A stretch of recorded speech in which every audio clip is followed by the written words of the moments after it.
and impart His blessing, as it were, to both, Yes. of these. With your experience, Dr. Mark, and your travel to Jerusalem, to India, to Europe, to the Middle East, Asia, when you look at the sort of disunity, misunderstanding in the world, especially amongst Muslims, Christians, and Jews, and you look at the life of Abraham, I'm sure you're probably baffled as to why don't these people understand who was Abraham. I am, and yet I always tell my students. Am I making sense by saying that to you? No. I always say it's of all traditions, these three Abrahamic religions share the common core that should bring us together. But I say, the fact is, it's almost a parallel to the kind of family squabbles we have in the back seat of the car, going down I-95, and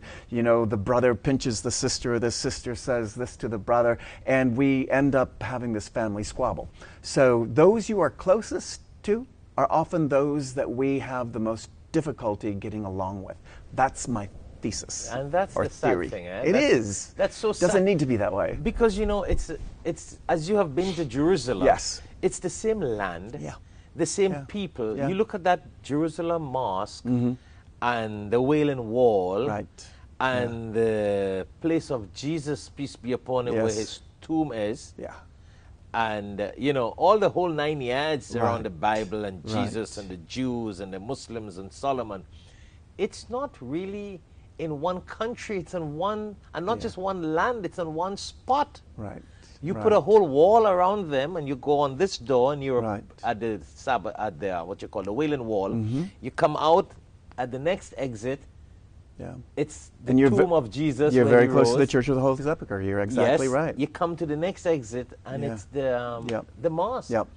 I had the opportunity to study in the Middle East on my sabbatical, which I'll get to in a moment. But I was there for 2 months, Sheikh, and I saw firsthand, I experienced firsthand what truly the sacred, land is about. And what I came away feeling was this really is like the navel or epicenter or the cradle of birth for our three Abrahamic faiths. And it's the place of all places we should find a way to express the unity. I think we need to do another show now on that Abrahamic faiths and the better understanding of the people in the world on Abrahamic faiths. Because, it is sad to know that especially, Jews, Christian, Muslims, in America, people criticizing each other, treating the other as an outcast, an outlaw.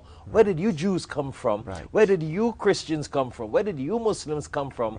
And we all came from the same children of Abraham. No, exactly right.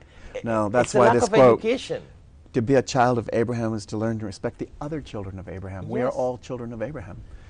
So I think we need to do some more things on educating people on this topic. Absolutely, which is partly why I have passion about being a professor, is I really feel I am instilling into the next generation the hope for our world. Otherwise, our world won't be left, in one piece, because we will be so intolerant of each other. No, you're right. And we won't those understand are each other. The future presidents and doctors and lawyers and mayors and government officials, and they're the ones who need to understand this so they know